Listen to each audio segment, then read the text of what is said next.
There is a piece of paper that most people never think twice about. A name, printed on a passport, a birth certificate, a mailbox. And yet, for millions of people of German descent, that name is not just a label. It is a fossil. A name like Schneider, or Bauer, or Voigt, or Falkenrath was not chosen at random centuries ago. It was assigned, inherited, and carried forward through wars, migrations, and empires that no longer exist. And now, geneticists working alongside historians are asking a question that sounds almost too simple to matter, until you hear the answer. What if your surname is not just a word? What if it is a coordinate? A location on a map that has since been erased, rewritten, or absorbed into borders you would never recognize today. For centuries, we assumed surnames were just administrative convenience, a way for tax collectors and priests to keep records straight. But that assumption is starting to crack. Because when researchers began comparing patrilineal DNA markers to the geographic origins of certain German surnames, the patterns that emerged were far too consistent to be coincidence. This is the story of what those names might still be hiding. Not folklore. Not nostalgia. Something written into the Y chromosome itself, passed from father to son, generation after generation, since long before anyone called this land Germany at all. Before we go further, if stories like this fascinate you, the ones where a small clue unravels something much larger, consider subscribing. There is far more hidden in the human past than most of us were ever taught. For most of modern history, the story of the German surname was told as a story of function, not ancestry. Historians explained that as medieval villages grew too large for a single Hans, or Otto, to be unique, people needed a second identifier. So they took the name of a trade, Müller, the miller, Schmidt the smith, or the name of a place, Bergman, from the mountain, or a father's name, passed down as a patronymic. This explanation was clean. It was reasonable. It fit the administrative reality of the Holy Roman Empire, that vast, fractured patchwork of duchies, bishoprics, and free cities that dominated Central Europe for the better part of 1,000 years. And for a long time, that was where the story ended. A name told you what your ancestor did, or where a scribe once decided he lived. Nothing more. But there was a problem historians rarely addressed directly, because it did not fit neatly into administrative history. Some surnames did not spread evenly across German-speaking lands the way an occupational name should. A name like Müller should, in theory, appear wherever there were mills, which is to say, almost everywhere. But researchers studying surname distribution noticed that certain names clustered with strange intensity in specific regions, and almost nowhere else. Not spread by chance. Concentrated, as if something anchored them to a single point of origin and refused to let them drift. That was the first crack. A whisper that some names were not simply descriptive. They were territorial. Rooted. Almost as if they remembered something the written records had forgotten. This is where genetics entered a conversation that, until recently, belonged only to historians and linguists. The tool that changed things is the Y chromosome, the piece of DNA passed almost unaltered from father to son, generation after generation, mutating only slowly over centuries. In most traditional European surname systems, the surname itself follows the exact same path. Father to son. Which means that, in theory, men who share a surname should, if the surname has a single common origin, also share detectable similarities in their Y DNA. This idea gave rise to what geneticists now call surname DNA projects, efforts to test whether a shared family name correlates with a shared paternal lineage, and if so, how far back that lineage can be traced. The early results, researchers caution, are not simple. Some surnames turn out to have arisen independently in multiple places, worn by unrelated men who happen to share an occupation or a nickname. But others tell a different story entirely.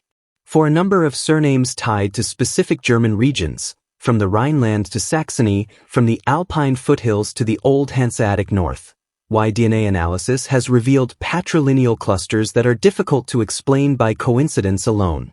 In other words, the names were not just words. For some families, they were, quite literally, a genetic record. That was not a contradiction of the old story. It was a signal buried beneath it. Because if certain surnames trace to a single founding lineage, then something remarkable follows. The name is not simply cultural memory. It is a living marker of a bloodline that survived the collapse of empires, the redrawing of borders, the plagues, the wars of religion, and the slow dissolution of the Holy Roman Empire itself in 1806. A name that outlived the political structure that first required it. The conflict deepens here, because the DNA did not simply confirm a tidy, single-origin story for German ancestry as a whole. It complicated it. Researchers working with broader autosomal DNA, the kind inherited from all of a person's ancestors, not just the paternal line, found that self-identified German ancestry is, genetically, a mosaic. Populations descended from Germanic-speaking tribes such as the Alemanni, the Saxons, the Bavarii, and the Franks contributed different genetic layers to different regions. Later migrations, Slavic populations moving west, the medieval eastward settlement movement historians call the Ostsiedlung, and centuries of intermarriage across shifting borders, layered even more complexity on top. So the same surname, carried by two unrelated families in two different regions, might sit atop two genuinely different ancestral streams. One name, two very different deep histories.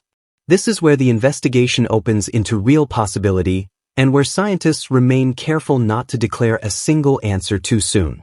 One explanation is founder effect. A surname beginning with a single family or clan, in a single valley or town, whose male descendants simply had more surviving sons than their neighbors, allowing one Y-DNA lineage to dominate a name across centuries. A second explanation is regional consolidation, a name assigned independently to unrelated men who happen to share a trade or geographic description, later appearing to cluster only because their descendants stayed rooted in the same territory for generations, intermarrying within a small, stable population. A third, more provocative possibility involves the ministerialis class, the unfree knightly servants of medieval German nobility, who were often granted surnames tied to the castles and estates they served, and whose bloodlines, researchers suggest, may have spread further and faster than commoner lineages, carried along the political and military expansion of German-speaking territories into Central and Eastern Europe. None of these explanations cancels the others out. The evidence increasingly suggests that different surnames carry different histories. Some are true genetic fossils of a single ancient family, others are administrative accidents that only look ancestral in hindsight. If you are enjoying this kind of evidence-driven history, let me know in the comments which surname or bloodline you would want investigated next. The most significant shift in this field has come from combining Y-DNA surname studies with broader ancient DNA datasets recovered from early medieval burial sites across Central Europe. When researchers compared modern Y-chromosome haplogroups linked to specific German surname clusters against ancient DNA extracted from skeletal remains dated to the early medieval period, roughly the 5th through 10th centuries, something unexpected surfaced.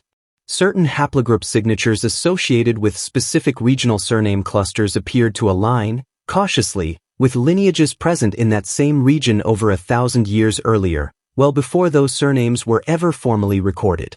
This does not prove an unbroken chain from a specific ancient warrior or nobleman to a modern person carrying that surname today. Researchers are careful to stress that population continuity in a region is not the same as an unbroken family line. But it does suggest something quietly extraordinary, that some German surnames may be sitting on top of paternal lineages that trace, at least in a regional sense, to the tribal confederations that occupied that land before the word Germany existed in any political form at all. The old story said a name was a label, given for convenience, centuries after the people themselves had already been shaped by deeper history. The DNA suggests something else. Not that the label was meaningless, but that in some families, the label and the ancestry moved together, inseparable, for far longer than anyone assumed. Here is the twist that changes how this story should be told. Researchers expected, if anything, to find that surnames were culturally rooted but genetically shallow, assigned within the last 1,000 years, disconnected from anything older. Instead, for a meaningful subset of families, what the genome revealed was not a shallow administrative marker. It was a signal reaching back past the medieval period the surname itself belongs to, into the tribal, pre-state world of early Germanic Europe. Not the empire the name seems to evoke. Something older than any empire. A lineage that predates the very idea of a unified German people, hiding in plain sight inside a name most of us assumed was invented for tax records. Not every Schmidt. Not every Bauer. But enough, in enough documented cases, to force historians and geneticists to take the possibility seriously. Why does this matter beyond genealogy and curiosity? Because it forces a larger reckoning with how we imagine identity itself. We like origin stories to be simple. One people, one land, one continuous thread from past to present. But human history rarely cooperates with that instinct. Populations move, mix, are absorbed, are renamed, are reorganized by empires that rise and fall over centuries. A name that feels stable and permanent to us today may have passed through Frankish courts, Saxon villages, Hanseatic trading towns, and Habsburg bureaucracies, each one reshaping how it was written, pronounced, and understood, while the biological lineage beneath it quietly persisted, indifferent to the empires rising and collapsing around it.